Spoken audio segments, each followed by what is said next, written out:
How do you define creativity? I have no idea what I'm doing, but I know I'm doing it really, really well.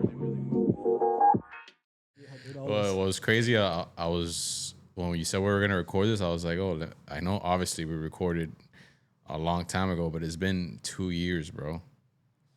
And you were my first episode that dropped on Creative Club. Isn't that crazy, dude?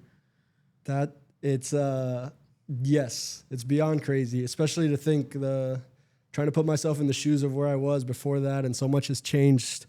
Like right after that, since that, it was almost like that was right at a certain point where I was like even deciding if I wanted to become an artist overall. That's why I'm like, actually, it was perfect timing to have you on again, bro, because I remember when we first had that podcast, you essentially you just made that move. You just made that jump. Like I was still working 2 jobs. Yeah, you were kind of still in it, but you made up your mind at least. But you hadn't really like been in the thick of it. So now that like all this time has passed, I mean, obviously so much has changed. We're in a new studio. There was another studio that I don't even think we were in or you were in yet. No, I wasn't in there yet. Podcast. So we've gone 2 studios, multiple businesses, multiple failures, all this stuff. Kids, like crazy. 2 years, bro. Like a lot has been packed into those 2 years. Yeah. So I didn't think about it like that. Yeah. So it's interesting now to see like where you're at from that moment to now, because I mean it's been like like usually when I talk to people, like they kind of already made that jump, but like you had just made that jump and you were not so certain of what that was gonna look like, but you knew like, all right, like I'm gonna be an artist, like for sure. Yeah. So how does that look like now that you're like 2 years into that? Like, okay, now this is what I do. Yeah, I guess the difference being like a lot more certain that I'm gonna continue being an artist. There, it just felt like a really strong pull to make sure that I at least be an artist, as opposed to where I'm at now, where I'm like, no, like this is what I'm doing for the rest of my life. I'm gonna be an artist no matter what for the rest of my life. Before I was like, am I giving myself permission to be an artist? I'm like, okay, I'm giving myself like a pass, but a hedge too, because I'm like working my other job, which was problematic for me because I have to be in and invested in what I'm doing in order to like do it well. And those jobs that I had before working in baseball demanded all of me. It didn't have like this extra pocket of time available to allocate to personal development. And if that time comes, like you want to allocate that toward your family and it's the first thing that I prioritize is like, all right, let me fundamentally rearrange the way I'm treating my relationship with my family and my time spent with my family, because that previous job taught me that like I don't have any of it to give if I want to do this all the way. Yeah. And I was at a point where I was like doing it to arrive at the ultimate goal, which is to like, in my mind, and baseball people, they all think this, but they can't say it, to be a general manager. Like, so that the commitment to that singular goal or outcome happening requires this really like next level, but also just like grunt, having to really put in time, hours, flights, nights away from your home. There was a year where I was traveling 300 and something nights. And I'm like, there's only 365 days in the year. Insane. How do I have 280 Marriott nights this year? You know, and you're like, so back to the fundamental shift of wanting more time to get back to allocate toward my home and family. Like even like I was living in the same town as my parents, for example, but I wasn't seeing them very often, you know, and I was like, you know, and I was missing, you miss all the weddings, you miss all the bachelor parties, you miss all the things that like, oh no, they tell you a date in some future distance and you're like, no, I can't go to that. But it's like, but you haven't even looked at the calendar. No, I'm confident. Trust me. I'm confident I'm not going to be able to like give you that pocket of time in the middle of the season to go. So when we last spoke, I was feeling pretty uncomfortable, if I could be honest, because I knew I was letting my foot off the gas with my other career. Yeah. So I was kind of like backing off a little bit from redlining. So like still operating at a pretty good pace, but knowing that I was like, oh, I'm not giving this everything because I'm trying to create time to be an artist. Yeah. And now that I'm sitting in the chair of artist more often than not, I'm like, I need all the space to become the best artist I could be. So how could I have been so naive to think that I could kind of do both for a while? Yeah. You know, like that's It's almost like your ego kind of 100% ego. yeah, like convince you like, well, I mean, it's just like art. I could do like I could split my brain in half and Yeah. do this and do that, but it's like you really can't, bro. Nah, man, you can't. And I guess what I'll say is once you live your life as an artist, you never like stop being an artist. It's like the Rick Rubin. It's not about being a painter. It's like a way of looking at the world and being in the world. And like, I'm just an artist in the world right now. And I say that with a lot more conviction than I did then. Even though then, 2 years ago, I was like, I don't know what this means, but I know I got to keep making shit. I got to keep like making things, creating things. And it's wild to think we're sitting here now in this creative place, hub, like environment, all from like the seeds of those ideas, of those conversations.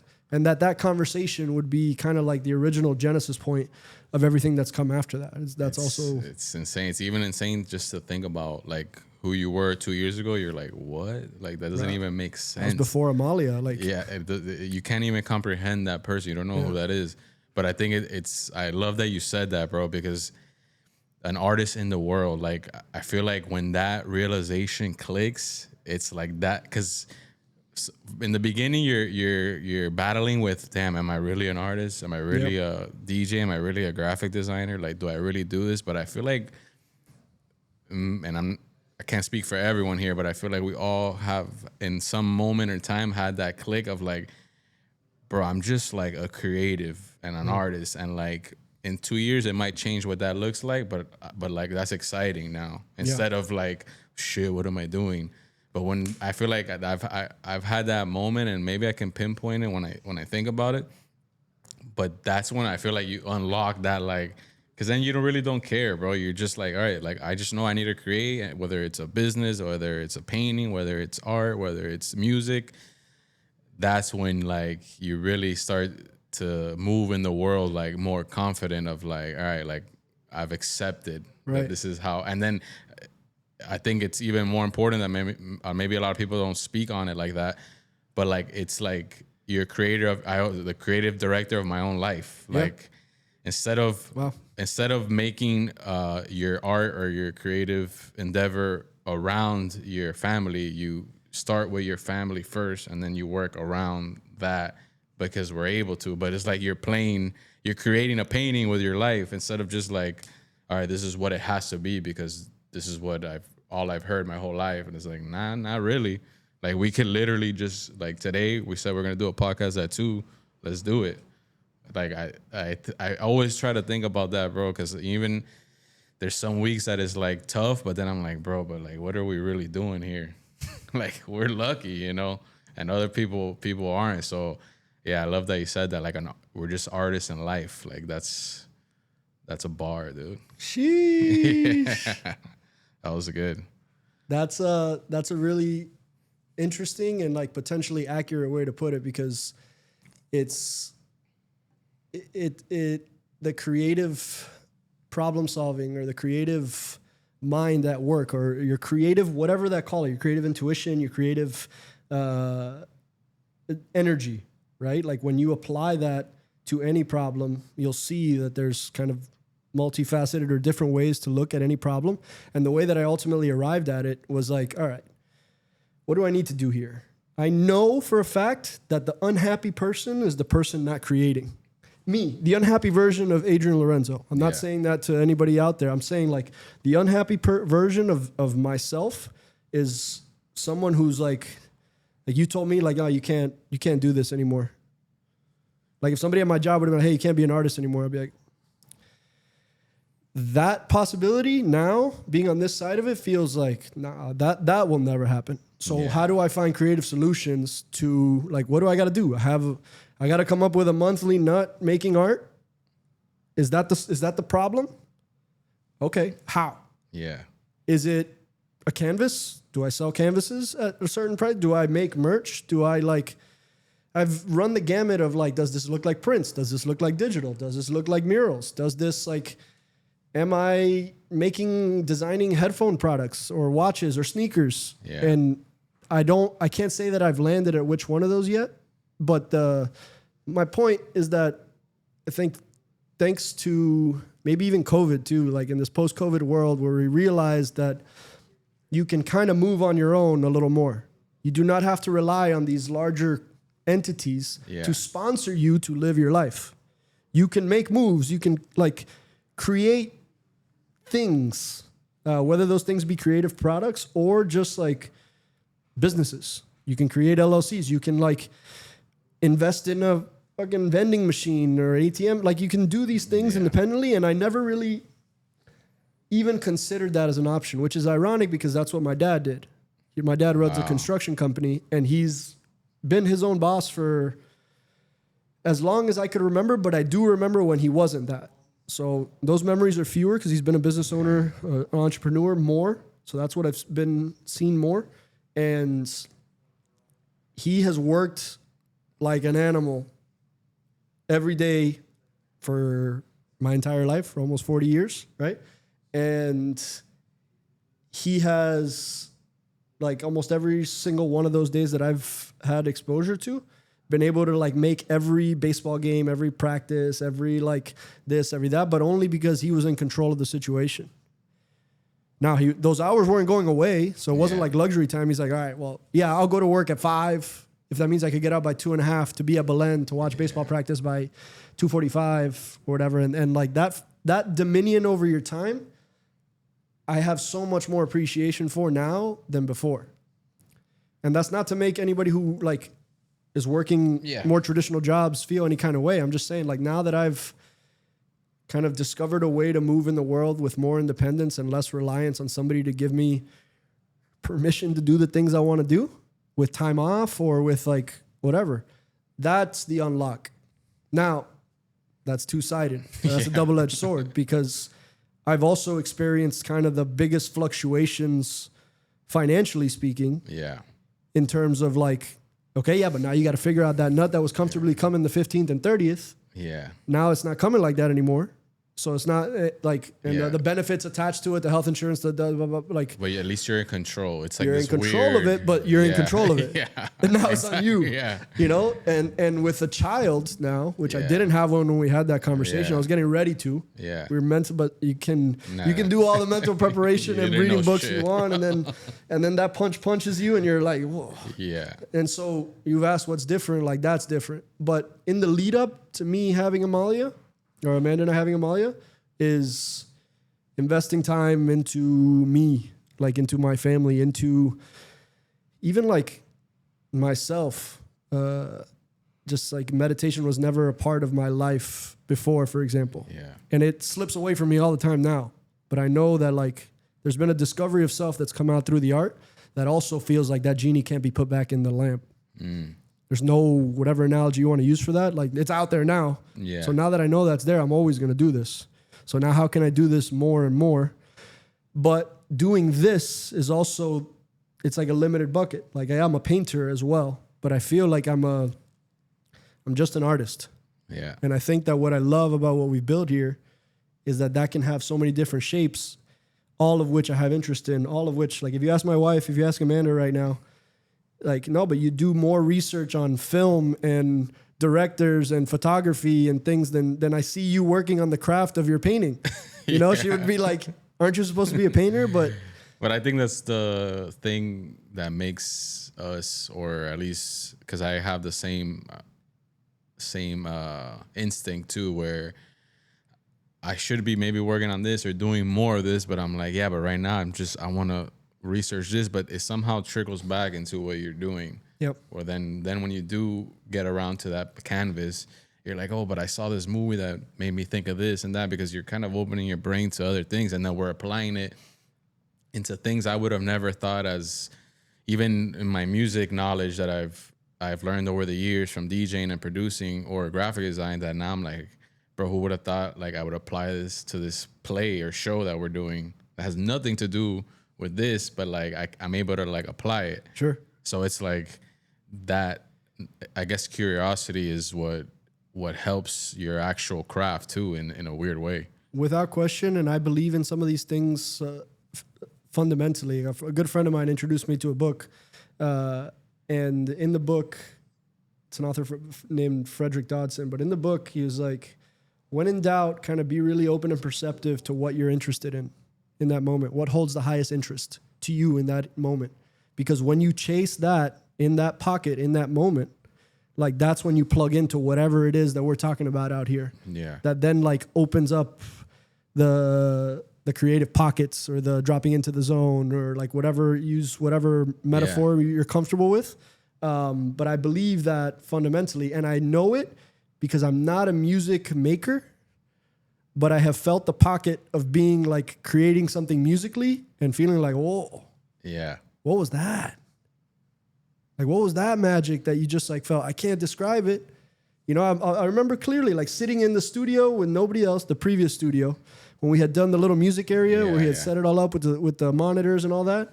And I had a little like keyboard, piano, and I had no idea what I'm doing with any of the software, but just like having a moment where something came together and it was like magic. And I'm like, oh. That's the beauty of it. So musicians experience that in that format. Now, there have been times where I did a mural project, one of my first art Basels that I've still never participated in Art Basel proper, but organizing Art Week. And it was a mural in somebody's like badass art studio. Still the coolest art studio I've ever seen. And it inspires everything since. It's like, oh, I want my art studio to look something like what that guy had in a random house in Alapata. It was sick. Yeah. And you show up and the artist in front of you, because it's a rotation, you have a pocket of time that you show up, and the artist in front of you is still finishing a mural he's putting on. Oh, wow. And you're about to let him finish it, take the white paint roller, roll it over, and then you do yours, and somebody's going to do the same to you behind you. It was called like the Impermanence Project. It was a really cool thing to be a part of. But my point is, I needed to, in the moment, have like paint live a mural from scratch with no, I don't know. Like you don't know what you're going to do, basically. Yeah. You can't map it out. You can't like sit there and take your time because you have like a 2-hour window to do it. And it's a big space. So you can't just do like some tiny mural. And I remember just like kind of dropping in. The music was right. There was wine. There was like, the vibe was electric. So it was almost like much easier to drop in. And I swear, man, it feel like I can't remember the middle. You blacked out. In a way, for real. In a way, I don't remember the middle, and I had to get on a ladder. I had to run here. Amanda was there helping me, passing me paint, and like you're chaotic, but you're in somebody's house, so you can't like spill shit everywhere. You can't use spray. And then I remember getting to the middle of it and feeling like, oh, I got to put some text into this, something meaningful, powerful. And what came to me in that moment was, we're still the kids we used to be. And it's it's part of a Kanye song. From I'm forgetting I think the Ye album, and that line always stuck with me because the kid in me was always a creator, was always like a little artist, and that was what hit me in the moment. And then I dropped right back into finishing it, and I'll send you the photo and the video of that mural. But to this day, I think it's one of the best works I've ever done. And considering the pocket of time and that I did it live with people there, like you were locked in. And that feeling is the one I'm chasing all the time. Like how to drop into that, because when you come out the other side of that and you see what you did, you're like, oh, shit. Yeah, but even like what you were saying, researching films and music, like you can get locked into something like that where you're not actually doing something, but you are doing something. But it takes your brain into this whole other realm, and then you come out of the other side like, damn, what if I paint like this, or I do this, or what do we do this project? And you're like, there's something to that too, of like, I was just in another world. Like, what happened? Man. It's real. I felt it in several different ways. I got to imagine Roby feels that way. When you sit down and you come out and you've written an act, a scene, like a whole thing where you just like, where did that come from? What did I just plug into? Blah, blah, blah. Like, and if you read and educate yourselves on people that have done this before, and that's what I like to do. I like to like learn about artists and see how their heads work and see how they drop in. And that's why that Rick Rubin book, it's like right here, right? Yeah, dude. Like when he described it as like a radio frequency that you kind of like, sometimes you plug into, it's elusive, but there are things you could do to put yourself in more probabilistic scenarios where it'll come up. That's why like I read something else, The War of Art. Yeah. I'm misremembering the guy's name right now, but he basically talked about like how the muse only finds you like at your typewriter ready to like working. Yeah. It's not going to like it's not this pull you magical off thing. the couch and then go do the thing. You have to be moving in the direction of the thing that you're feeling that interest in and passion, and put like actual physical, mental work time into that effort. But I'm now as an artist, I'm just chasing getting back to those pockets. Doing the day we did the floor mural at Cultura, at the old stew, I remember that was a day. That was a day because I looked up and I was like, oh shit, we did the whole floor. And then when I got up to sit at the top, I was like, damn, dude, how did that work so well? Like, transform the whole I'm space. just making shit up here. It was like me, one brush, and a black can of paint and one brush. Yeah. You know, but the music was right, the people in there, like, and so I've started to believe in those things and then chase that feeling. But the point, how did we get here, is like that feeling to me can seem chaotic to some. That's why like there's a painting here, is it chaos or freedom? But like I need that multi-gender, like that broad scope of interest to then lock in on something. But then if I only lock in, I'm going to get really bored of that. Yeah. That's why I paint like this and I paint like that. Yeah. The two are completely different from the other, but they're still, I've said this before, but it's like the two sides of the same coin. Yeah. And the coin needs to flip. Sure. You know what I mean? Like it needs to act like often.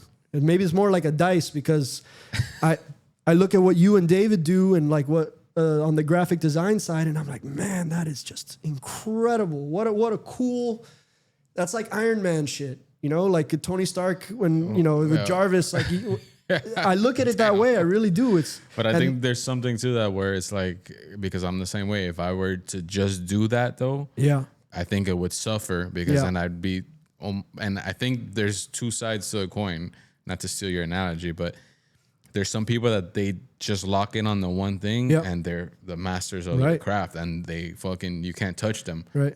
But then I think there's people that like myself, where like, I can lock in, but then I need to like tap out and go do like a combat stream. Yep. And then, or go and do something else that has nothing to do with what I'm doing, to then tap back in. But they all overlap, and like I can't stay in one. Like I can lock in to do one thing, but I can't stay in the lane for that long, or I'll go crazy. No, and you do it well. I see you batch these things basically, where you're like, you'll go into these sessions where you lock in. I'm always aiming to reach and find those pockets of time to zone in, because like I don't want to give the advertisement as if like this is the way to go. Yeah. Because sometimes I'm just like, sometimes it's chaos and sometimes it's like organized chaos. But I find freedom in the chaos too, and I find freedom in like having a creative discussion with Hector Medina, who was just in here, who's an actor and a sick, like a true, in my opinion, like a real true artist, and I feel that way about all of you guys that I interact with, but none of us are the same artist. Mm-hmm. And like, so, and my interests are there too. Like I'm interested in what you guys are doing. I've all of a sudden become like heavy interested in mixed martial arts, and UFC, because I'm like watching what you're doing with Combat Coffee Club. And that's how I need to find some freedom in that too. Yeah. Now that, if I want to be more financially viable and successful, and like I have to find those pockets to lock in, and that this is where my wife is a really grounding influence. Like, I get it. I see. Yeah. No, she truly fundamentally understands like that a creative like myself needs that kind of like, I need to float around a little, to like see what, like creatively speaking, I need to like listen to music, and there'll be a week where I'm like, feeling like I want to make music forever. Yeah. But then the next week I feel like I want to like make film forever, but always painting though. That's the one thing. Then so like I can kind of thread my way back, like always painting. Like painting, I think, is with me and will be with me forever. If you gave me a choice, here you have an empty day to do whatever it is that you want. There's no limits on what you could do. There's no like, what are you doing? Like, are you hopping on a plane to go see this place? No. Give me a big ass wall and a can of black paint, some headphones, or like, good music, have my daughter and my wife be there, and like I'll paint all day. Yeah. Nah, I think it's important to have like a wife supporting partner, like and a kid, bro. It's like a life hack. Like it almost toggles that switch of like, all right, I do need to lock in and make some money here. How do we do that? But I feel like it's almost in some cases the perfect storm of like you have that chaos, that creativity, that curiosity, and then you're almost like forced to like, all right, like I can't always like, you know, be trying to figure it out. Like, let me figure out a way to keep this going and monetize this. But what's cool is like I feel now, maybe 10 years ago, if we were talking about this, we'd be a little more like, yeah, but how are we gonna? It's I feel like, and maybe it's biased because we're so deep into the creative space now. But I'm almost like I'm on the other side of like I'm so much more confident in what I do and what we do, because now it's like there is a viability for everything, not just because we're good or what we're putting out or what we're doing. It's just like literally that's the market. Like if you look at where the world's going, and I read something the other day that I was like, bro, literally like now more than ever, I mean, creativity with technology, all that, like it's been said a million times, like there's more room for innovation and ideas and creative things to be put out, even in the creative spaces like film and music. Like even then things get like saturated and they need like new ideas. But I read something that the guy was saying, like, it only takes one meeting, like for people that have those 9-to-5s or corporate jobs that they put their life into, and maybe they enjoy it. It's not even that you enjoy it there or were don't. big pockets where I enjoyed it. Of course, but the only thing is it only takes one person waking up in a bad mood or one decision, one meeting, that you're out of that job, or the entire company is different. Yeah. And the way he wrote it, I was like, dude, that's so true. Like, so it's like people back then, I would think I'd almost be envious of like people that had 9-to-5s. I'm like, bro, you wake up and you know what you're doing. There's no stress. There's like, yeah, you have the stress of work, but you're secure. You have benefits, this and that. But I feel like in this day and age, nobody's secure. No. And things, bro, how many times have we seen it? Like now with the internet, like it doesn't even have to be the company goes under. It could be there's a scandal. Yeah. And now the whole company is gone or has to rebrand or whatever the case is. And now you got to find the job. Oh, yeah. And then it's even harder to find a job because you've been in this type of corporate ladder. People are hiring more on the person than their skill or education. So it's like, I feel like being more in control is actually now working for yourself and pursuing these interests. Like if you told me, hey, I'm going to do a podcast or I'm going to cover combat sports like 10 years ago, I'd be like, bro, it's like, that's for fun. But now like it's for fun. And then maybe. Yeah. But you feel like you're building something for the future or adding like a viable skill set, a valuable skill set, sharpening. There's no downside. And you know what I really respect, man, which is what I really respect about this group of guys and girls that were always around, like creating like the concept of putting yourself out there is a really interesting one. And I think that it's a freedom and an anxiety that artists have, right? But it's like, what is art? Like, art is only something somebody said, art is only art when you like show it to somebody, you know, like, and like this impulse to make art and put it out there and in turn put yourself out there. Like it's vulnerable, bro. It's the most, and also the most rewarding. Like I remember we did the Smoking Prophets reading. Shout out Smoking Prophets. Like for like Roby to like put what he wrote and Hector too, like what they wrote, to have an audience like sit there, hear it in person. Like you're in your own bubble. It's been your baby. It's been your everything. It's been like, you know, you're obsessing over it. You're staying up till 3 a.m. writing it. And then you're going to put it into this like very vulnerable state for it to be not even picked at, right? Like, cause it's not even like people only do that in like the comments when they're anonymous. We're like, oh, that sucks. Like, oh, like they only do that in like a volume. But like everybody's gonna tell you if they love you, like, oh, I love it. There's good, you know. But then you dealing with like the degrees of like, nah, what did they really think? And who's telling me the truth? And who's actually like? And did they interpreted it the way I thought they would? Or and is somebody gonna tell me if this shit's actually whack in a way that I'm not gonna be like, fuck you, dude. Like, and that to me that's magical. You know, like the willingness to put yourself out there, but then also having like people with curated palettes and curated tastes, and like that can be like, I don't know about that one, dude. I love you, but I don't know about that. You know, we've had plenty of those. Or what you could do is like, if you feel like you have a homie or somebody, a collaborator that's like needs a little gap, How do you set that up? Yeah. Without like being like, hey, don't change that and do this. But it's like, how do you, and that's what I feel this place has been. Like as an incubator, it's like all like, nah, and you're how really can good you at that stage too. that? You're really good at like subtly pushing us into like, you know, maybe we just do this, you know, maybe, and then before you know it, we're doing the thing that we said we were gonna do. But it's like recognizing that, and I think, I mean, in the last 2 years, I mean, I'm sure, how's the collaboration been for you? Because I think maybe, and you could correct me if I'm wrong, but we're similar in the regard of like, we were doing our own things, but always with ourselves, or maybe we would collaborate here and there on certain projects, but never constantly in spaces where other people are doing things that might be different than us or this or that. For me, I know it's been a tremendous help in the things I do individually and as a whole, of just like seeing how other people's minds work, getting objective perspective and getting told like, yo, that's whack. But, you know, in a caring, respectable way. But like, I know you guys, when you guys tell me something's not a good idea, I believe it. You know, and when you guys tell me something's dope, or you should do that, I also believe it's not just because you guys are my boys or girls. How has that been for you, like collaborating? Dude, it's been like the whole thing. It ends up being, and I'll explain what I mean by that. It's like, I think it's the most valuable thing that's been created on the other end of Cultura Media House, Casa Cultura, like 786 Sports, all the things that we've built is that sense of community. But I think people throw that word around a lot, and it's like kind of like a kumbaya type of word, like community.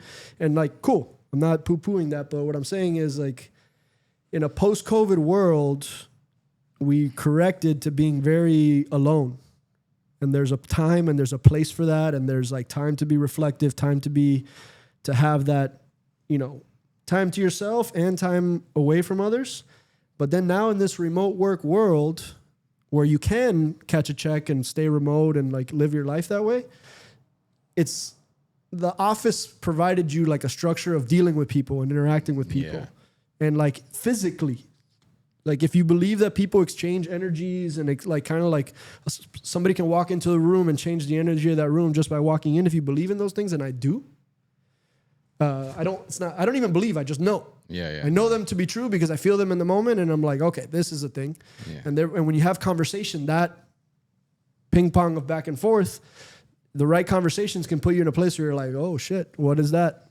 What's happening? Like, why am I so interested? Why is this cool? Why do I want more of this? Right?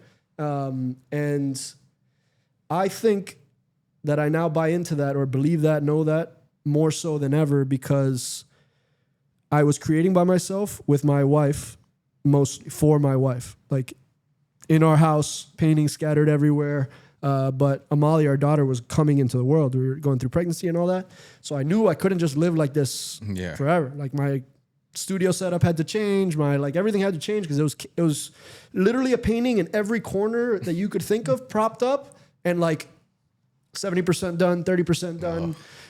I was just like hopping around outside, was full of everything. You just wake up and paint one here, paint one there. If Amanda was here, she would laugh, and she would like, you know, she'd be laughing and say like, no, he's not exaggerating. That's exactly what it was. There's a pool table in my house that has never been used to play pool because it's always got paintings on it or up against it. Yeah.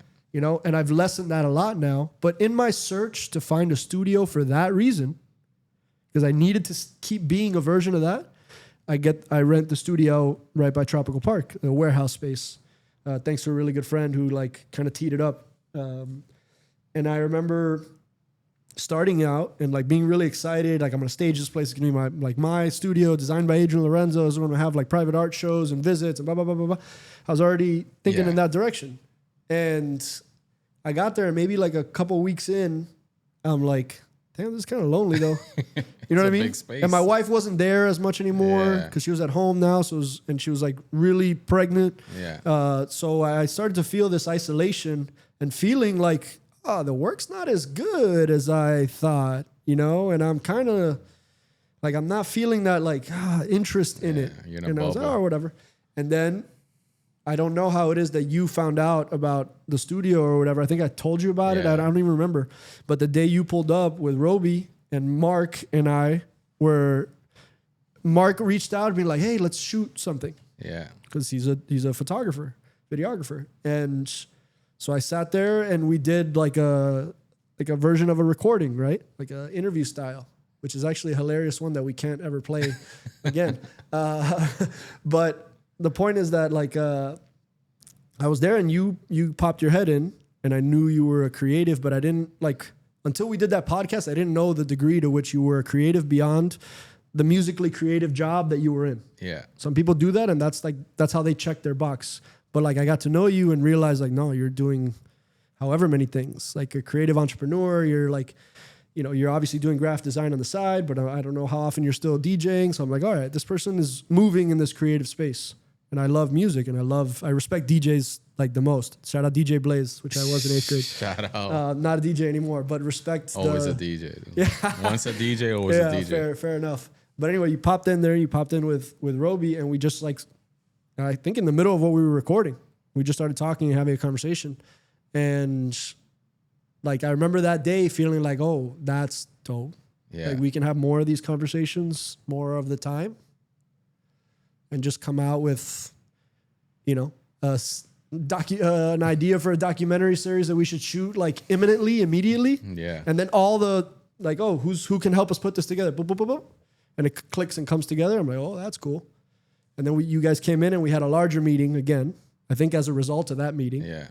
And that one's funny to me too, because more, you know, JC was in that meeting, Junior was in that meeting, and you were in that meeting, Mark was there with me. And then it just like, even though we didn't net out at the target for what we went there for on that meeting, for what everybody went there for, those people in there kind of recognized that being a thing, that creative discussion, that like ideation, I think that's the right people that like, yes, I like that, stayed.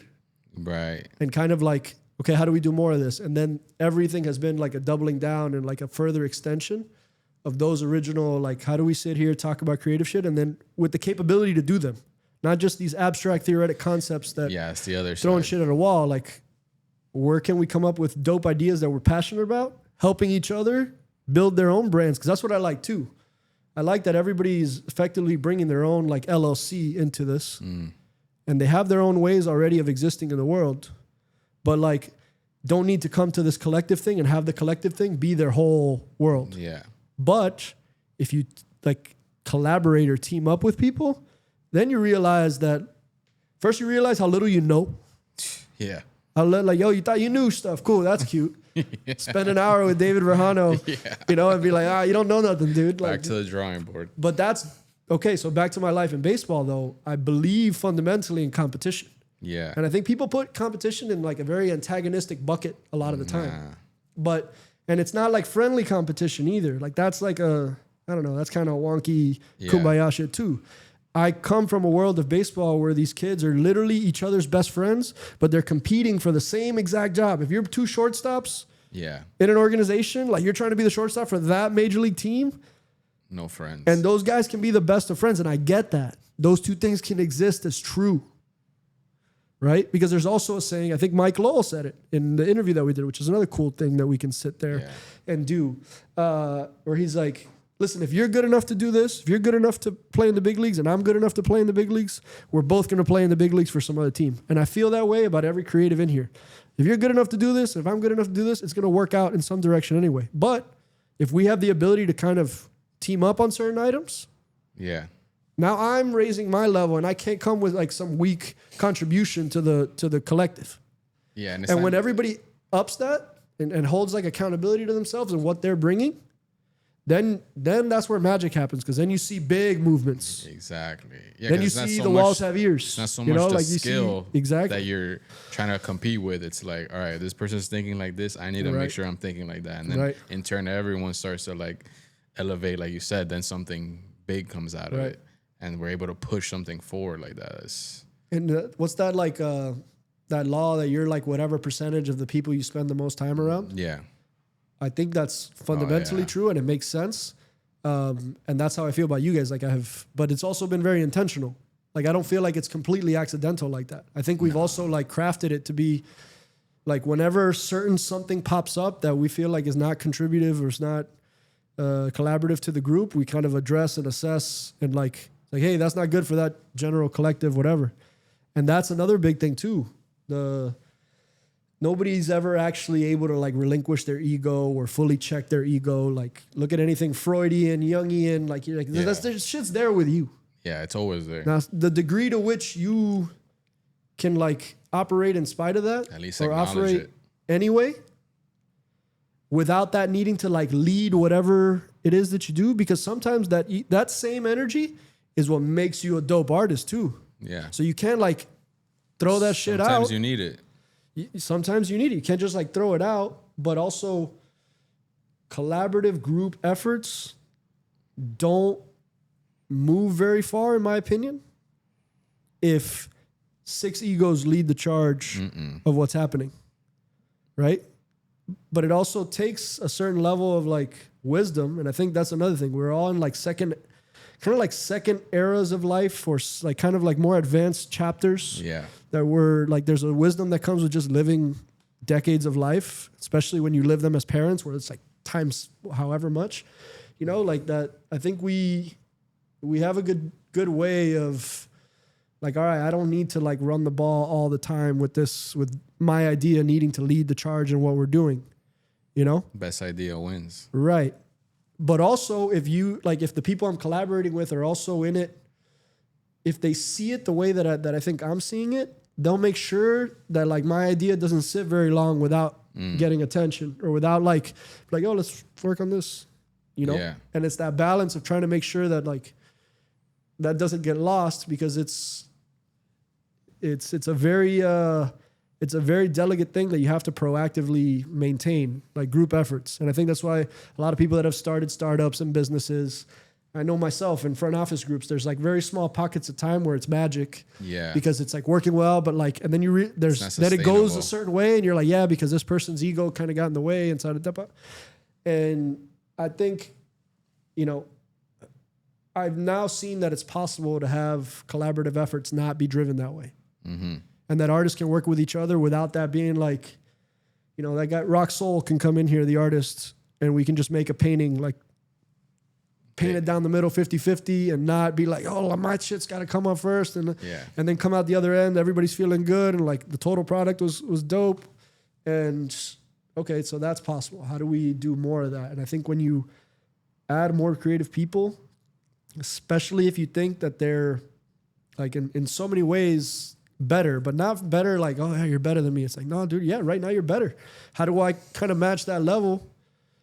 And how do I, in some way, or how do I learn from that and catch, like, I don't know, knowledge off, like the beauty of I've learned the beauty of like the right flyer, the right graphic, the right like text, turning text into a shirt, or turning like from you specifically, you know, and so many other things, especially like sonically and musically, that I'm like, this is where it's at. Like I told you, I felt it that day we were painting the floor mural, because I feel like it's that, right? It's like you going out there and doing your thing. Yeah. And so now that energy's set there. We're like tapping into if I go out there and do that same thing, and Jesse's there, you know, capturing shout out super talented Jessie Salas, right? Capturing it, and what she does with video and editing, things like that. It doesn't like, they don't just sit next to each other operating. They kind of build on each other.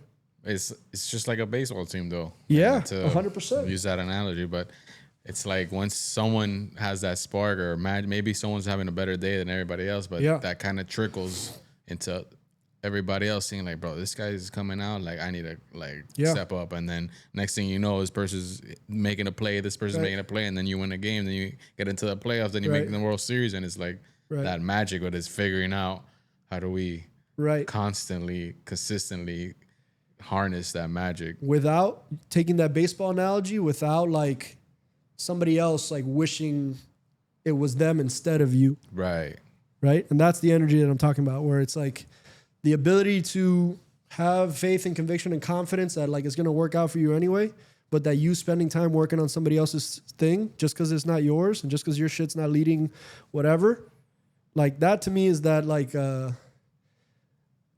that like alpha thing that can go in the wrong direction. You know, sometimes there's these like ways to pick up the ball and run with it because it's what needs to happen in the moment Yeah. for the collective of the group. But then there's other times where you need to sit the fuck down and like Just be learn quiet. from somebody else doing this, or like learn about yourself when you shut your mouth and see what else happens and how can you contribute to a collective effort. Again, the team stuff comes back. Like I've always been part of teams growing up, like playing baseball. And like what I like about team, like real good teams and good culture is that like if somebody else is out of pocket, like very, very seldomly does the whole team just kind of sit and not talk because they don't want to make it awkward. Like somebody's going to be like, yo, Yeah. I don't fuck with that. I don't like that. You know, and the thing about here in particular, our kids are here all the time. You know, like there's a different It's a different vibe. consequence. It's a different, and therefore like protecting that environment takes a proactive effort, but also takes like a bit of like a, all right, my ego can come here with me, but it's not going to like lead the charge in this room. You know, I don't know. I feel that fundamentally. That's why that sign that we put in there, please take a moment to silence your egos. It's always like that meditative moment when you're at the movies. Like, please take a moment to silence your phones. Yeah. Like those scenes are so iconic to me because it's like a moment of like, all right. No, and I think you Pause. could tell. I think people resonate with it when they walk in because they're always like, "Oh, that." Like even if they don't know why, they know why. They're like, "Yeah, that's true. I should take a moment right now while I'm in this space." And then obviously everything we got going on here, and it kind of like lends itself to that where, yeah, like maybe I don't know as much as I think I know. You know, it's funny you say that because one of the best like comments that has been made to me lately was from El Russo, who's on Un Podcast de las Mayores, shout out Un Podcast de las Mayores, 76 Sports. But he said, he referenced that, he's like, man, it's so important for me when I get here that I read that little sign. I kind of take a moment before I even open the door. You know, like how much that, like it locks him in to like start his episode because he lives a life where he's working like an animal, you know, working a bunch of different jobs and like has a little kid at home and like this kind of coming into this place and recording for 2 hours is like his escape. And that, so I know it's important to him. And he mentioned specifically how that sign is like kind of puts him in that place, but it's true. It's like, just take a moment to have that voice. That's for me, that voice can really show up aggressively, man. That voice can really like, spin out of control in terms of like it can dominate your thinking. The ego is my opinion. Like if ego is the enemy. It is the enemy, but it's also you. Exactly. So it's like, why can you be totally vicious to the enemy if it's also yourself? You know, like it's you. It's at least a part of you. You want to call it 50, like a dark side, like whatever, but it's you. And so like, can you check that motherfucker, you know, but not like in this like vicious way. Yeah. Because you still need them. Yeah, it's a tricky dance. Right? Like for you to have the confidence to go and do anything, you need that like, call it balls or whatever you call it, like whatever, but to like go do it. And that's partially ego too. So like, where is that line or balance? It's almost not even checking. It's just being aware of it and then asking why. Like, why am I doing this? Why am I talking like this? Yeah. Why do I feel like I should be doing this or not be doing this? Right. So it's like you're constantly having those But it cuts the other way too. Yeah. It like suppresses your idea before you put it out to the group because you're like, oh, is this fucking stupid? Or is this like, you know what I mean? So it like cuts the other way too, where it tells you like, nah, it's not like, but I think that's not. But that's I whack. think that's going back to your original point of why this works so well is that for the most part we check our egos at the door. So I know if I do say something stupid, like I don't gotta worry that it's either it is stupid or it's actually a good idea. But I don't worry about the judgment or like why is this guy bringing that up? Like you know, it's more of like, all right, like I feel comfortable I could bring it up because. Well, number one, I gotta feel like it's something viable to even say. We're not just spitting out, seeing what sticks, but it's that ego of like, yeah, like I don't know more than you, but this is my opinion. from my perspective, maybe you have a different perspective. We can talk about it. I mean, we were just talking about different perspectives before this, but it was fun. You know what I'm saying? Like it's challenging. That's what I think this is a good word. Like challenges you to be a better, not just creative, but person when you're able to have those conversations. And that's where I think maybe some of the ways I looked at baseball for a long time, because it reality what I was looking at was like human development, of like a development of a human, in a very focused direction, but like it's also the development of the actual human, like the whole way through. And what is often true about that, look at weight training, you look at any facet, like you have to constantly be willing to find where you're not good at it anymore, or where you're like where the bad idea is. Yeah. Like where, like keep stretching what that is. Cause if you don't find it, then I'd argue you're not really searching for the ceiling. Right. So how do you keep in baseball? It's how do you keep ramping up the level of competition? A ball, double A, triple A, major. Like how do you keep fine tuning? And especially in the big leagues, how do you keep getting better at the big league level? Right. And it's like iron against iron. Like, but if you're not willing to like look bad or like max out whatever it is that is, you know, turn up a pitching machine to like 102 and stand up there and look like an idiot because it's going by you, but like you keep trying that. And I think creative ventures are kind of the same way.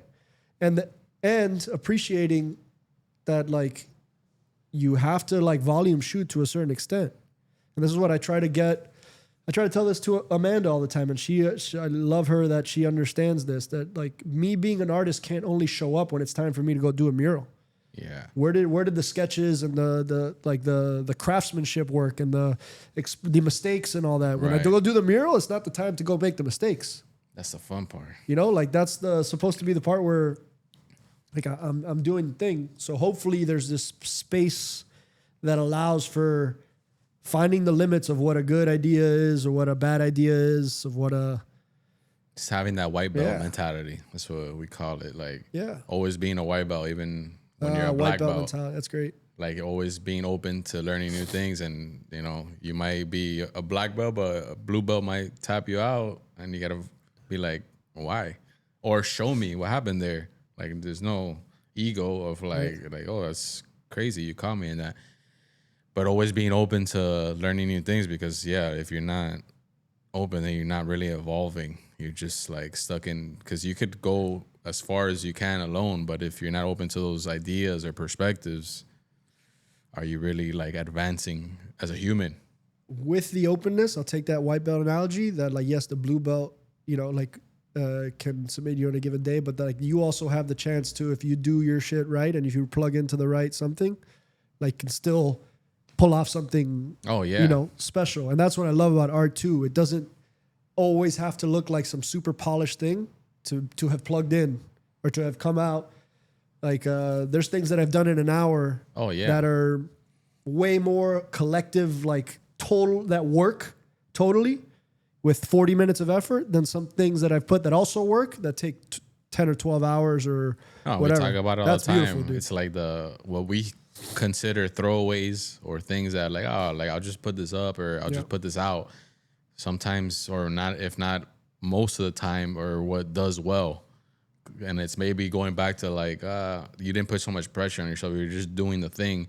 And because you didn't have the expectation of it doing well, you actually were like, I'll just put that out there because I know it's not anything. It only took me 10 minutes.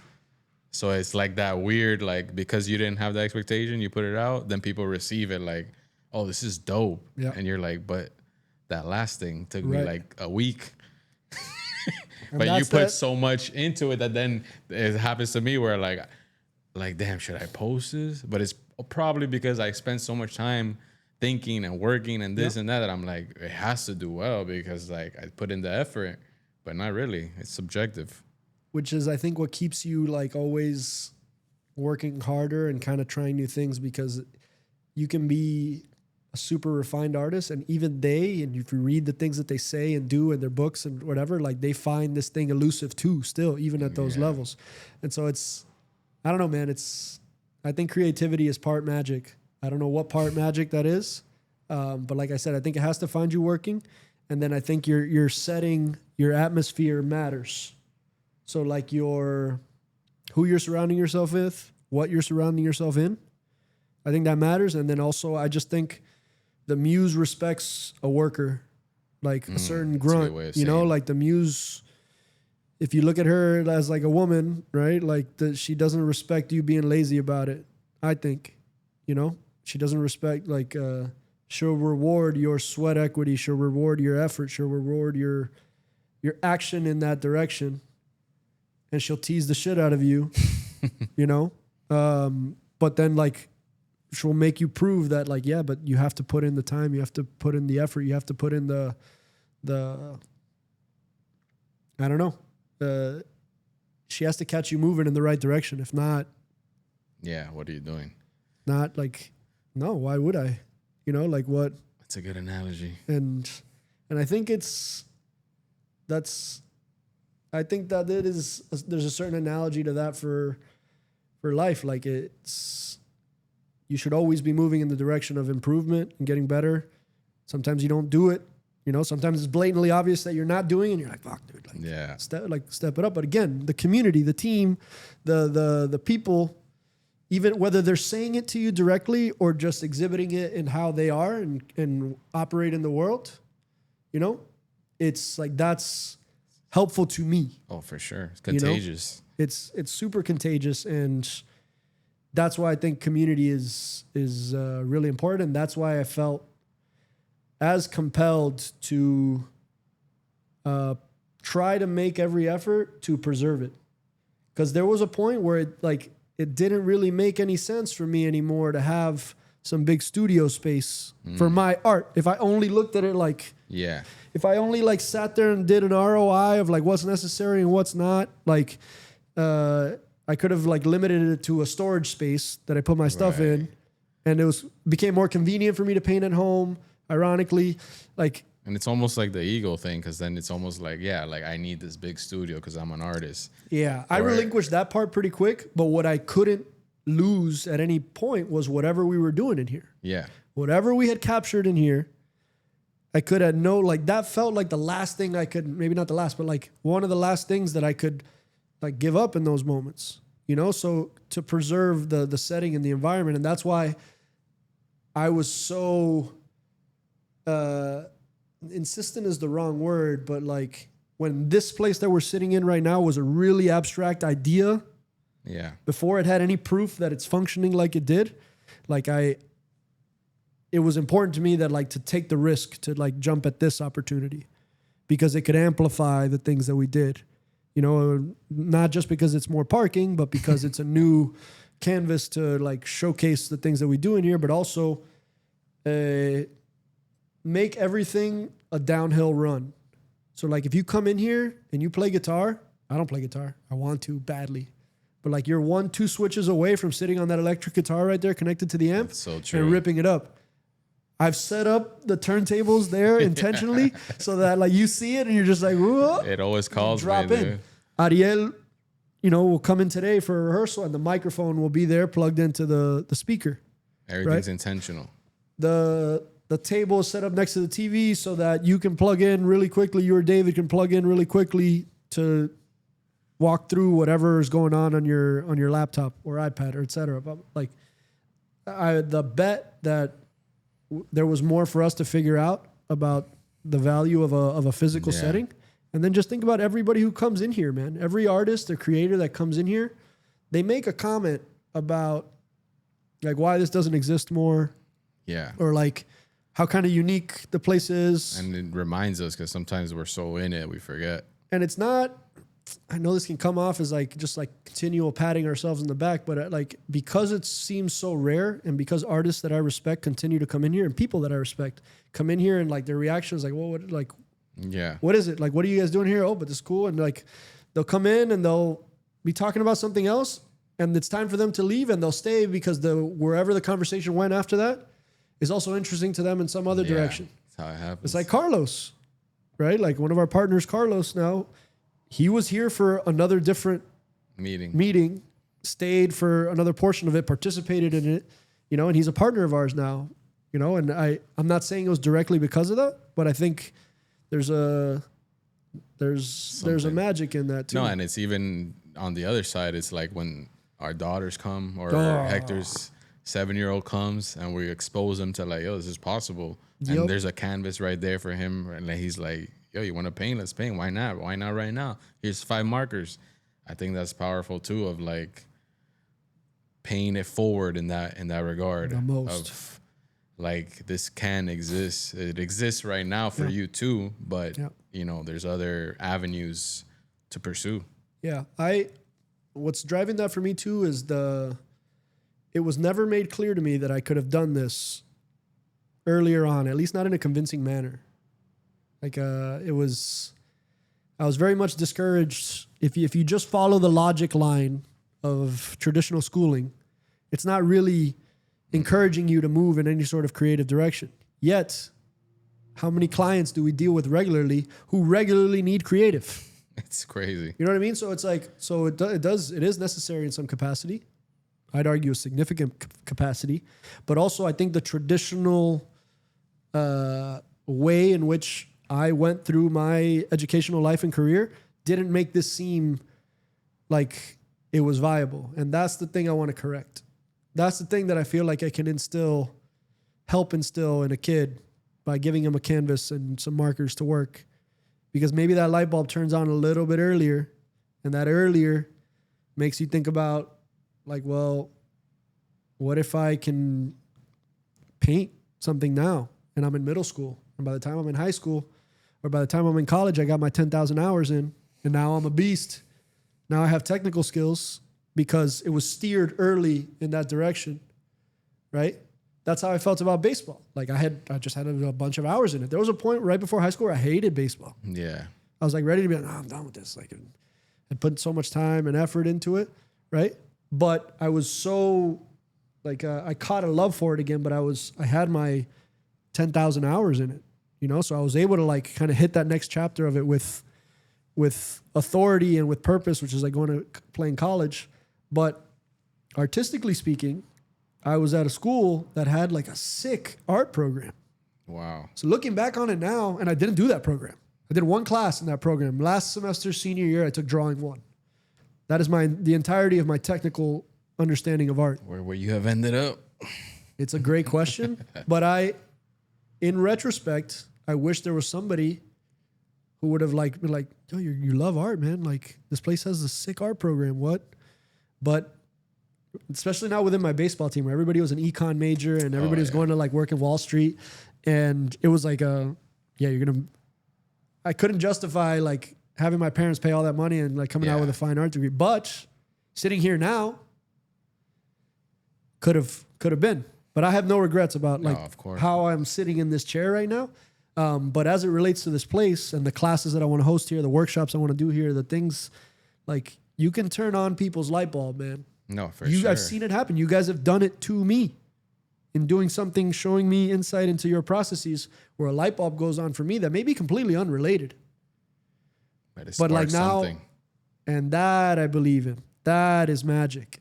And I think if we do classes and bring kids in here more, I think that's... No, and it's not just that's like... where it's at. It's the classes, but it's also... There is a physical space that exists. Yeah. So there's like the proof. Important. Where it's not like... It's not that you just gave him a canvas. It's that he came to the studio, saw it, and then he got the canvas. So he's like, oh, well, my dad's going to work here.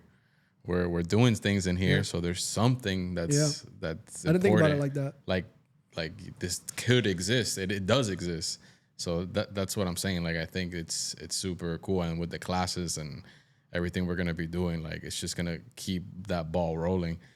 But like, what are you, I mean, there's a lot we do. So what are you most excited or obsessed with right now, currently? Alvarez Guedes. We still have to Trying to figure his name debate out on how that's mentioned. I don't know the degree to which we can talk about it, but I feel like we're sharing a bunch of stuff. Like, yeah, I mean, we can. Well, just everything attached to the Alvarez Guedes project that we're working on with Loud and Live, and it's hard not to be inspired by that project, man. Yeah, it's hard, and the project is. I don't know that I've expressed this to any of the group, but like the project is deeply personal to me because, like, my dad pulled out 5 LPs of Alvarez Hedes. And my dad has kept it's not a very large record collection, but it's like a very well listened to, like he listens to his records. And he did, especially in the 80s, and things came with him from Venezuela. Like, you know, he like values that. The ones he has is the exactly. ones he has. Those are the ones he has. And those discs are in there, and I remember them faintly, but I also, I went to the University of Pennsylvania. One of the jokes, uno de los chistes, is un cubano in Pennsylvania. It was you. And I was that. I went through all of those emotions of, oh, this is winter's cool, like how beautiful, snow, look at this, to like immediately being like, what fucking mierda blanca, like get me out of this cold, just get me back to Miami. So I lived that first of all, but also the person who introduced me to that was a friend of mine's dad who has since passed. But my parents and his parents were like the only Cuban families the only Latin families on our baseball team at school. Wow. So they instantly would like sit together, talk together. So they got very close. And he would tell me this joke about Pennsylvania. And me and my homie Derek, who was a teammate of mine, one of my very best friends, we would say the mierda blanca because we would have to go stretching at 7 a.m. in the morning in the slushy snow and like sit on the wet ground. And we'd always be like, you know, we'd laugh at esto sí que es vida. Like, you know, when we get back to Miami or like esta mierda de Pennsylvania, we would make those jokes. So anyway, like just bringing up how it's personal to me. So then as a group collectively where we're moving, especially on the heels of The Walls Have Ears having another run, Las Paredes Oyen, shout out Robbie Ramos and Medina. But like seeing us going through that cycle of like that event and like how it went and what it meant to me, what I saw that it meant to people, to then now have the ball, creatively speaking, with like the Alvarez Hedes project is, first of all, like, holy shit, like that's cool. Yeah. Like the weight of that, right? Like of what that is to work with, to be trusted with it, right? But then furthermore, to see how the artists that have been entrusted with it, how they're taking it, what they're doing with it. That they have a space to be in for the magic to come together and happen. Like 3 of the days that we film stuff here, it kind of, you see things clicking together in real time, and then the person doing the interview will have a magic moment. Yeah. You know, or we'll have like the right kind of interview talking about Alvarez Hedes and what that person meant to them. And so without giving away the plot of what we're doing, like to be working on something so comprehensive and so exciting and so with the power to be powerful, but not like, I'll let the business people worry about like successful on the business side of things. Like that's for somebody else to make a call on. But as far as I'm concerned, like we're winning to the nth degree by doing it and then watching the way it's done. It's fucking super impressive, man. Like these are talented people in what they're doing. And, you know, just like working with other artists in that sense, I have never really worked with actors too often before, you know, and like watching them go through their craft, like Hector Medina is an animal, bro. It's a beast. He's an animal. Shout out the other Hector. Shout out the other Hector. But he's not even acting in this, but the actor comes out all the time. Yeah. You know what I mean? The artist. So him challenging himself in the direction of like being a director in this sense. And now like Roby moving in like having to think in like a very musical direction too, like as a, you know, with everything else involved that's beyond just drama. So like people are having something of consequence, but stepping a little bit out of their comfort zone beyond what they're traditionally doing. And then seeing how that comes out, even in the spurts that it's come out in. And that we still have another month to go of preparation and time and shit. And then you have an interview like Lucy Lopez came in here and dropped just like atomic bombs. You know, in terms of what he meant. She's a professional talker and it shows like not in a bad way at all. She can really elucidate and get off her thoughts with power and emotion. And that was just yesterday. That guy Bonco that came in here the other day and gave that was incredible. And the ability to have it happen in 2 languages is really important in here. The language of this place in particular is Spanglish in like the truest official sense. Spanglish. Right. None of us in the group can really speak it perfectly, you know? But it goes both ways, like. Right, but then like the people who come in here can also be from a community that is primarily Spanish speaking and feel comfortable in here too. Yeah. That's what's You know what I mean? So it's like, that's rare. No, the whole thing. That multicultural crossover, that's rare. And that's like the baseball side of me. That's true too. Like set up platforms where those people can often communicate. And what I love is that I can be saying something in English, and the people that are sitting here that are primarily Spanish speakers can understand what I'm saying, but then feel the confidence to speak back to me in Spanish and know that I'm like, you know, that's kind of magic. You know, that's I didn't even think about that. rare. The way we all communicate with different people that come in here, but like everyone's kind of playing that game of like, wait, you were just speaking in Spanish, then you turned to English, but now I get what you're saying. But you were just talking English, now you're talking Spanish, but like we're all under the same rule set. I think it's hilarious because it's like I can either sit here and stumble through me saying this to you in Spanish, like you understand what I'm saying in English, good. Let me get my thought off in English because I'm personally more comfortable, which is ironic given Spanish is my first language, but it's a product of living in America, you know, for my whole life. So, but then like, I'm like, but I want you to speak back to me in what's most comfortable to you, where you're going to get off your cleanest thought, you know, and I'm seeing that happen in real time. And that's cool. Nah, yeah. My favorite part of this whole thing is that it's one of those projects where you get to see kind of everyone hands-on in their respective craft, but at the same time, we're just like, it takes a massive collaboration in every little thing that we're doing. And there's always someone that's like the point of that side of things, but we're all kind of collaborating. Yeah. And like, we're all like, to your point of everyone that's involved, but like you're pushing it to things that maybe you usually wouldn't do with this type of project. Is so specific that we're like almost all coming together to do this one thing, but it almost, if not, it does cover every single medium, every single creative lane, every single, like, we're all touching it in some way. Yeah. And I think that's super dope to be able to like flex that.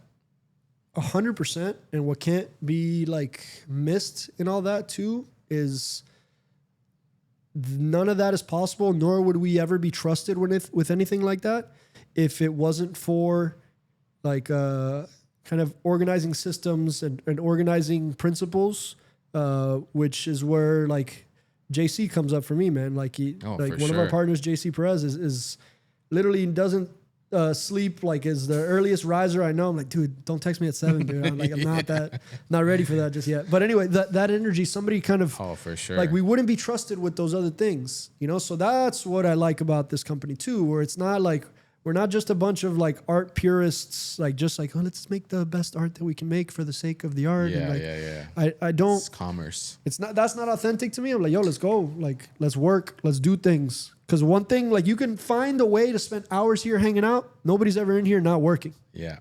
Nobody's ever in here just kind of hanging, doing nothing. Right. But back to JC, like he's like being like our managing partner and like just having somebody to be accountable to and like regularly maintain checkpoints for different projects that we have, and like even, you know, the Notion board, right? Like shout out Notion. Things like that. Like they make me over fry, right? Yeah, but necessary. I'm at a lot of peace knowing that it exists in the company that I'm working for and that it's handled by people like that, because it legitimizes you as a business, but also that collaboration of art and business it goes wrong a lot, man. Mm-hmm. And I think it goes wrong a lot because one side thinks that they're like above the other, or one side like, and it's just not that way.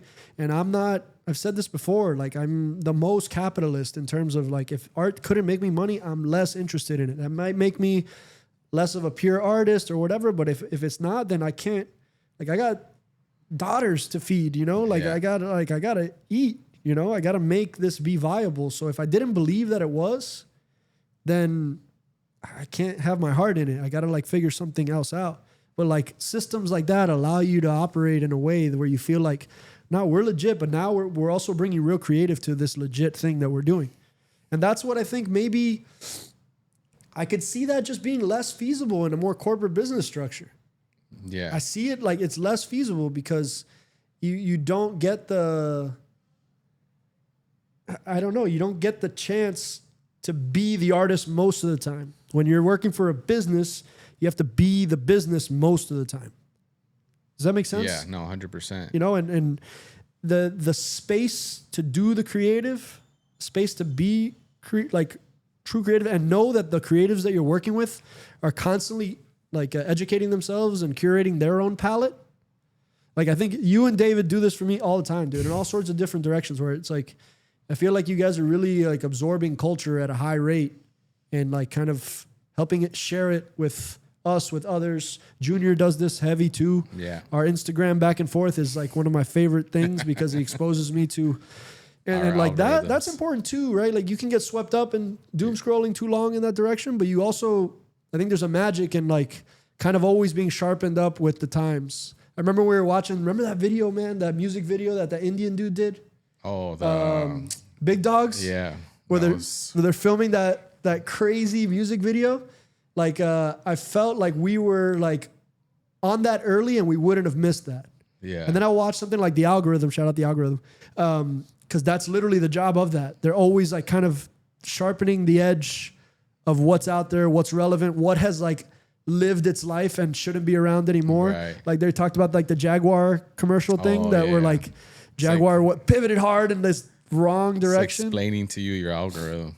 That's important too. That synthesis of I don't know, a refined, sophisticated cultural palette is necessary to make relevant art, I think. I think watching a guy like Werner Herzog, I love watching his shit because he's like, you want to be a filmmaker? Start reading shit. Yeah. Read more. Educate yourself, like more. Do like, because if without that base, it doesn't mean that you can't create. But I think with that base, you create much more heavier, meaningful things. And like, dude, the shit like this being connected to Children of Exiles, the brand that we created, and it being like, it's like all these things clicking together. And just knowing that this is just the tip of the iceberg in terms of like what's like you play this out 3 more years. Play this out 1 more year. Like the kinds of things that we could be working on and doing get me really, really excited. And you know, the balance that we're gonna have to figure out. And it's I'd probably say this is like the most uncomfortable conversations we have is like trying to insist that we also make sure to kind of turn the cameras this direction. Do this. Not just for the sake of the vanity of it, but to like Create. When you create for yourself or for your people that you know, vibe with, connect, love, all of those things, like there's something much more meaningful in that. And as a result of that meaningful, authentic creation, that makes it the most viable, right? But balancing it resonates the most. Balance, it satisfies you the most too, right? Personally, but it also, I think when you're plugging into things that you're interested in, or you're interested in your friends winning and your homies winning, then you're moving in a good direction, and creativity's like good shit's gonna find you there, right? But balancing that with like, okay, yeah, but where does the revenue come in? Yeah, then like kind of like collaboration though, because I think some people always think it's like creative collaboration, right? But that's even with like we were just talking about this project, like it's for someone like JC, he's able to flex, like he's able to now do the things he loves, but on a bigger scale because it's going in 20 different directions, and that's his creative outlet, the for business systems, all that. So I think that's always the business and the creative is always like that balance, that friction. But I think we do a good job too of collaborating in that way, because that is a collaboration.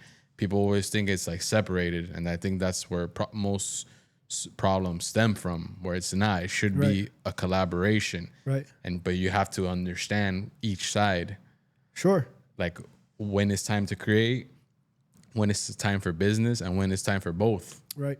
And I think that's the hardest collaboration. And understanding that that's more of like a ping pong game than anything else. Yeah. Like if you play ping pong in one direction, the ball's going to go and like sit over there, but you're going to get like the feedback, and it's going to, and being okay, like being okay with like arguing about something or kind of having it. And then like, that doesn't like cancel the other person. It doesn't like damn, now I can't show up tomorrow because Yeah. this person's feeling some kind of way.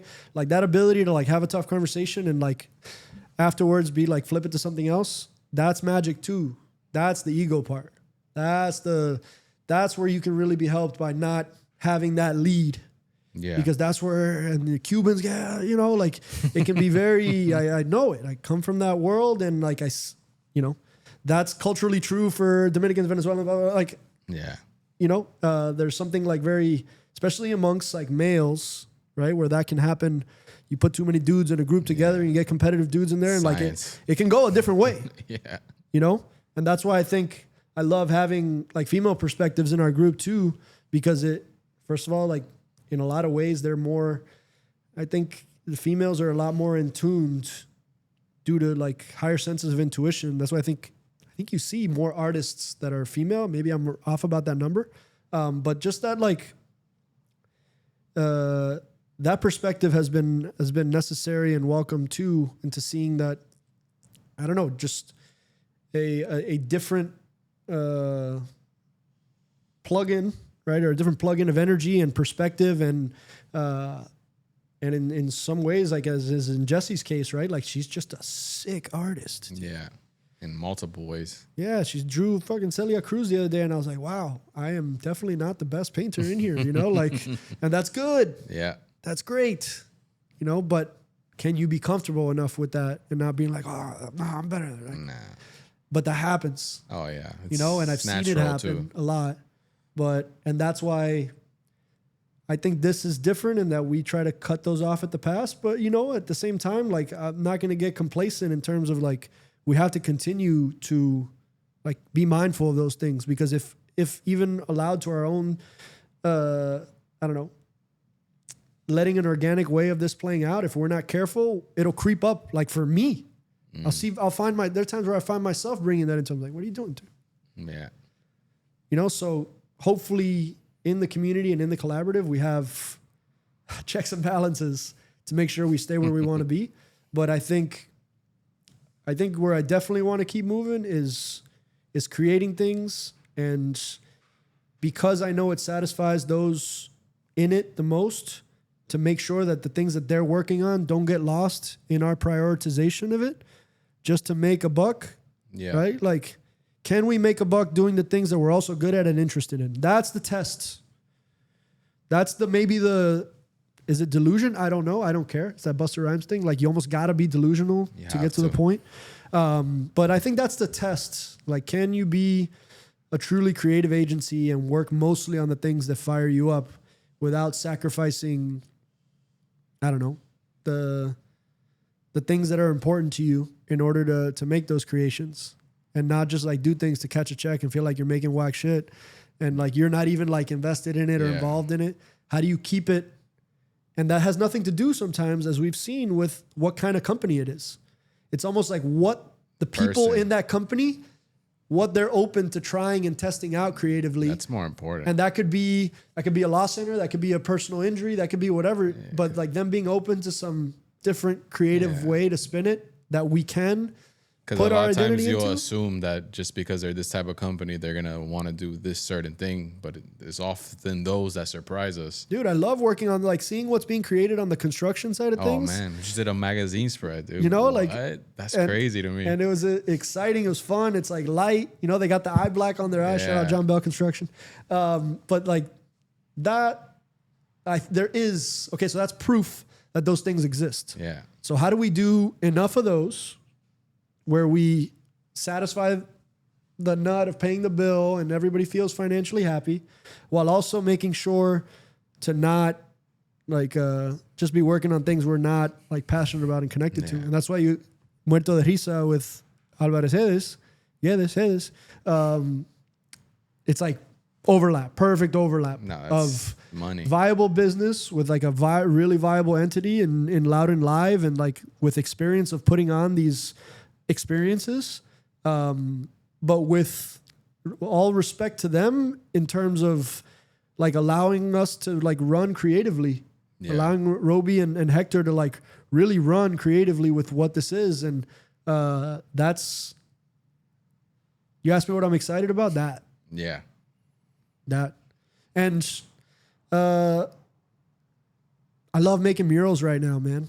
I love like there's something about working in like and this place to me is a giant mural, you know. So You're like that's always why working on it. I'm always gonna be, right? But it's murals. They've changed the trajectory of my business. Until I get to the point where, ideally, the canvases sell for large amounts of money because they're here. I can control them. I can work on them here. I can. So that to me comes from a maturity in the quality of myself as an artist and the development of my business, like how good I am about completing transactions, customer service, customer care after the fact, like developing second, clients that come back and buy again, building a client base, asking them to pay like a number, a significant amount of money in something that you're making. Yeah. All of those things, I think they take time. And I feel good, like really good moving in that direction.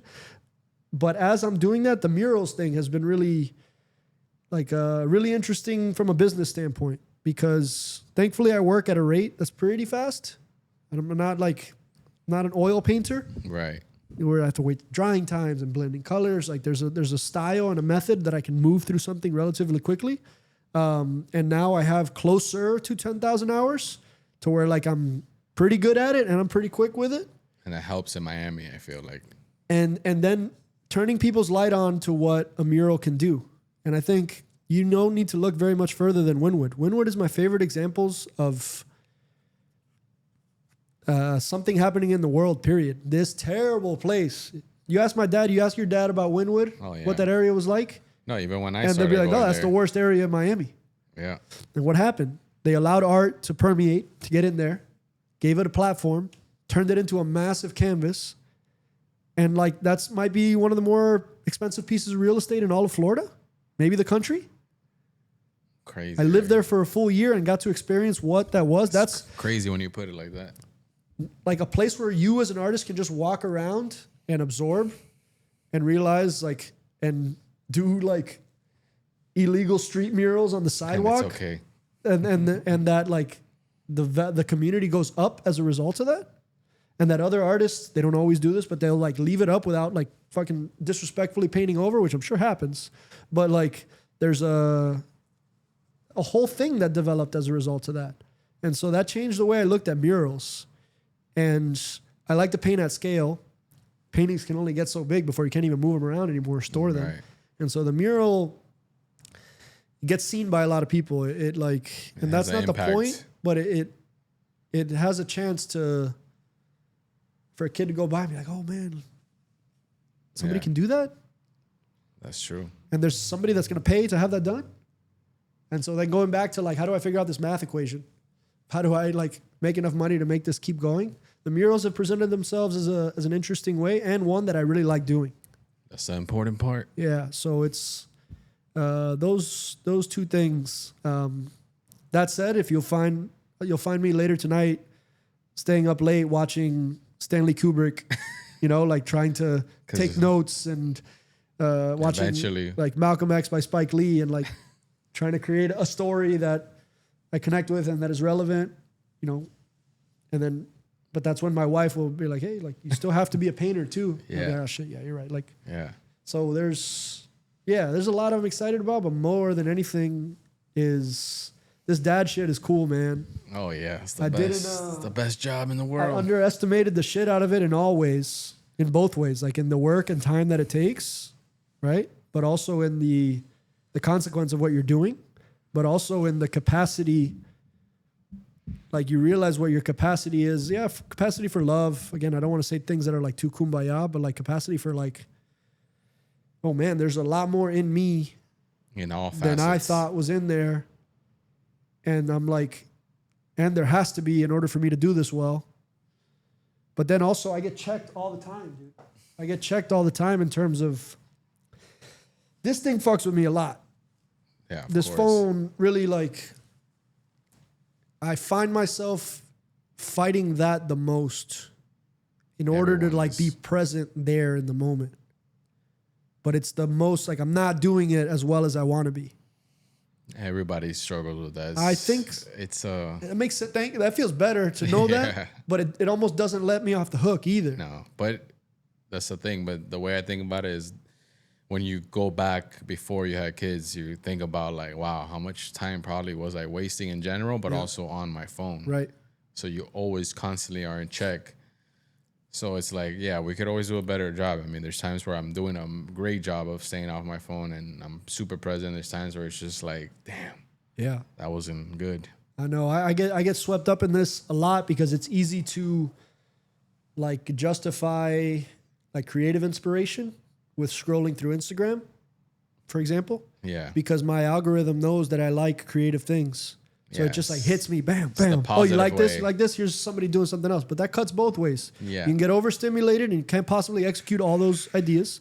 You it's create rough. folders of bookmarks that like you'll never look back into, right? And you're spending all that time, just not in the moment. Because I think that we've been done a disservice with the 3-second hit, 3-second hit, 10-second, and then like I just don't think we were wired to process that well. No, at all. Because I find myself like absorbing a lot, but then how tangible, like how many nuggets can I pull out of that? It's all fleeting. What I've done recently that's helped me is literally like knowing I'm gonna doom scroll, but Yeah. I'm blocking out this 10 minutes Yeah. and my phone has the app that only allows me Yeah. the 10 minutes.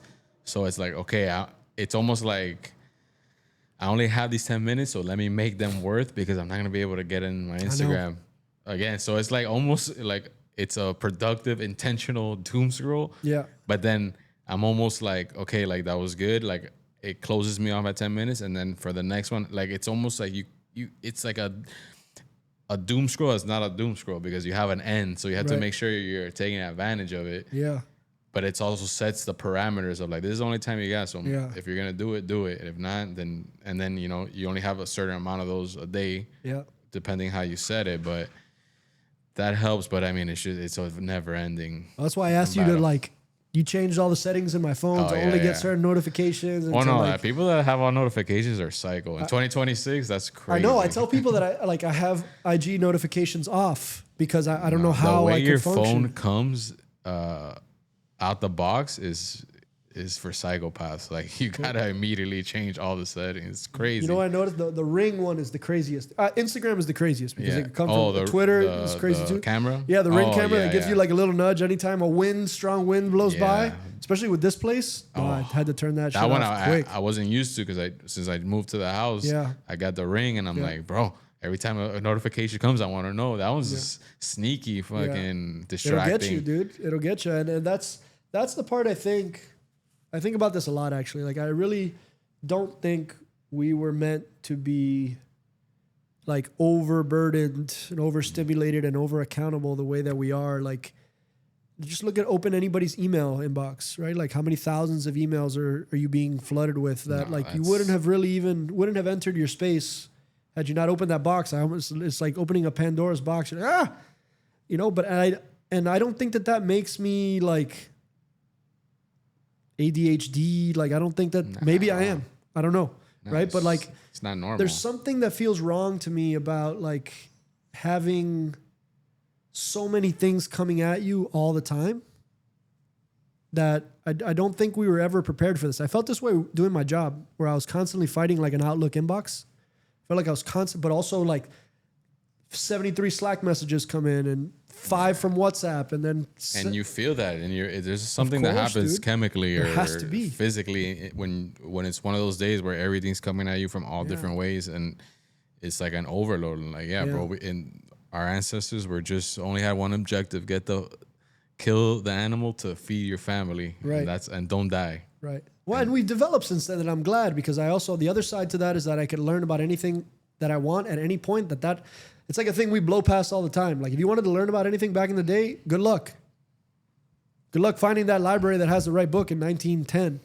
Yeah. You know what I mean? Like you got to like almost like by happenstance run into this or be a monk that's going to like, so like there's in one way we're really advancing and in another direction we're really like kind of like being overstimulated, but that's where I think I'm making the bet that the physical art is always like kind of right in the middle of that, because there's something about like a physical, tangible thing that you deliver, or whether that's an experience, like this, or whether that's like a piece of art or a mural.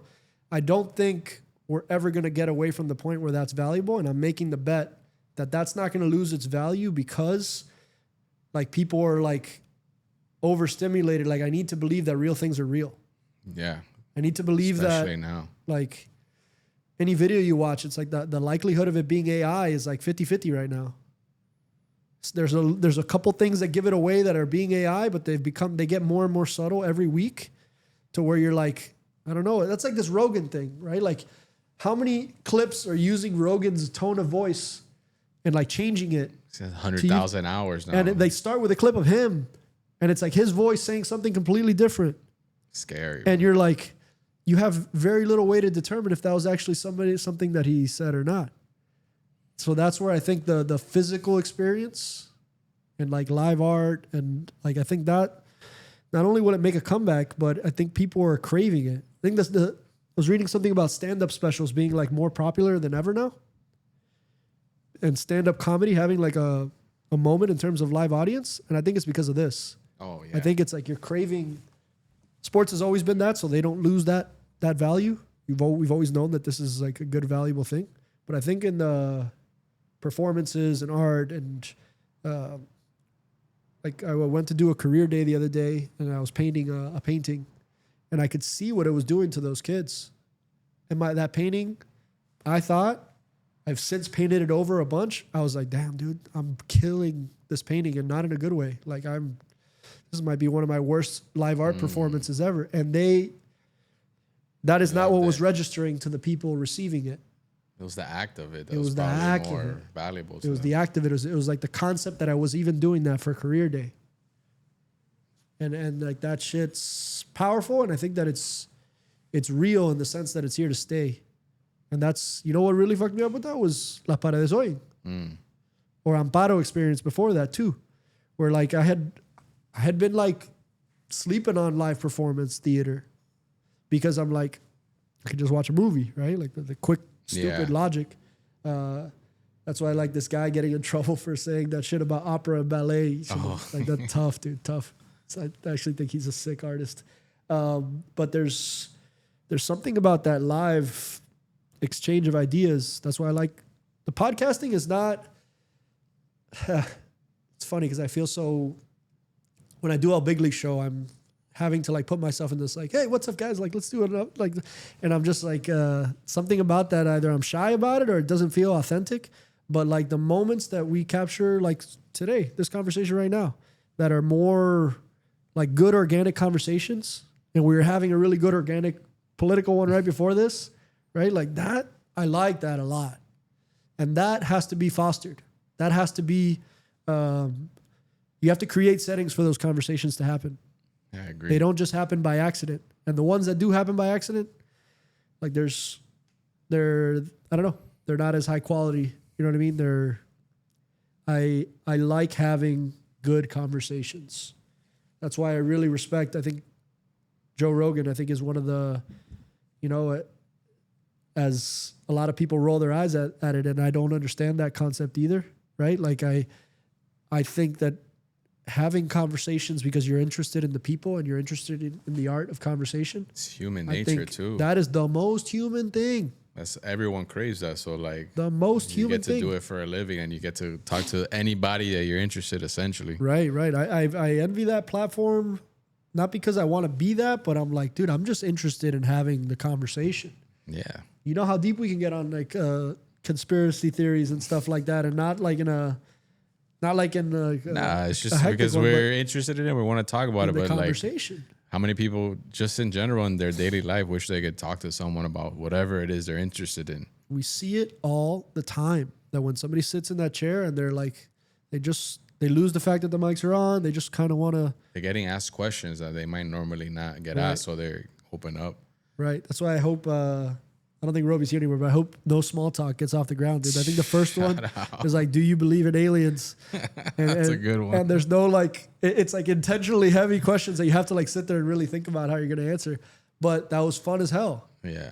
and it's never going to be released, but we it was did like it was worth having. And I've had very good friends come on the show and have conversations with them on the show that I maybe would have never had Right. on the side, you know. So I like that we don't lose this part of it. I think we should always continue to endorse and cultivate conversations. No, thank you for pushing me or nudging me to do this conversation today. We've been talking about it for a minute, but I mean, we could talk about this for hours, literally. We Yeah. do.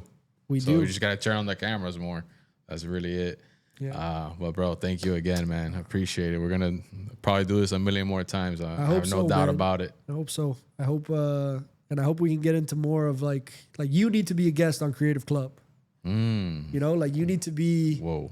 you know, you need to have like a guest interviewer for the episode, because I think Oh, that's a good one. you're a true artist and a true creative, man, and I mean that like sincerely, and I don't give that away easily, Thank you, bro. right? Like and like multi-dimensional, multi-talented, and also I really like I see how you are as like a dad all the time, and you're a girl dad, and you're like 2 years Appreciate ahead of that. me, right? Like Amali's gonna be 2, and That's the biggest Isabella's gonna compliment. be 4. You know, that it's like I see that, and I feel the same about a lot of the other guys in here too. I like the way you go about being a dad, you know, and it shows that you can have creative ventures, you can do creative things, you can explore things creatively, and then also like and also understand that you can't bring the stresses of that into like your dadhood, Yeah. right? Like your parenting, your like whatever.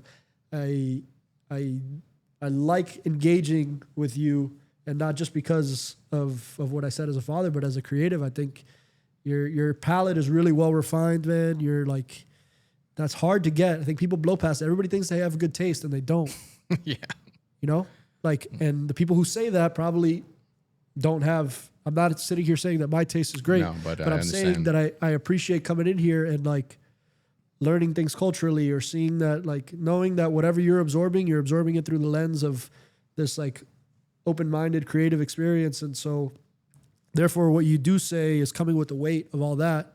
And I think you bring that to the table a lot, you know, and just, I love the idea that we can come together. A saying can come up. I can make a drawing on the iPad. I'll flip it to you, and you put it on a rendering for a T-shirt, and then it's like ready to release. Like that. That's magic. That's dope shit. And I think this conversation in particular about creatives and with a creative entrepreneurship slant Yeah. is an important one to have. And you got to be the one explaining all the shit you're doing on your end, right? But also, I'm going to put you on the spot here and say that Oh. it doesn't feel like you're DJing nearly enough. And that there's probably some irony in that, right? But like, seeing you do it makes me realize it's like, oh, you're seeing somebody doing something that like they're in their pocket. Yeah. You know, they're in their, you know, and I think you're probably at a complicated place with it, Yeah. you know? I have But- an interesting relationship with DJing, but it's Yeah. always there. I always say it, like, it'll always be at the base of everything because it gave me everything and it led me here. So And you're creating the soundtrack to your life and to your daughter's life and to your, you know, and that's important. You know, that's Yeah. really important. The soundtrack to what happens. I think it's, at least musically for me, what music does to my creations is like whatever I'm listening to makes it right onto the page. yeah. And being able to curate that, and the art of musical creation and DJing, it has to apply to your life. But what I'm saying is I've spent more and more time with you realizing like you just got to go up there and do that a lot more. Dude.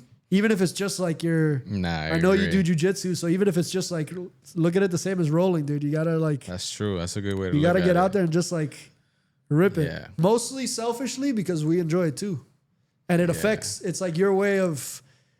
It's like setting that a vibe, weird setting a thing mood. where like if I like want to, but then like maybe I'm scared of what's on the other side. Like what if I dive too deep into it? You know, it's just weird. It's just a risk you're gonna have to take.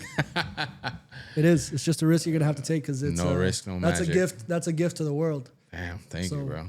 I mean that. Now I have to, bro.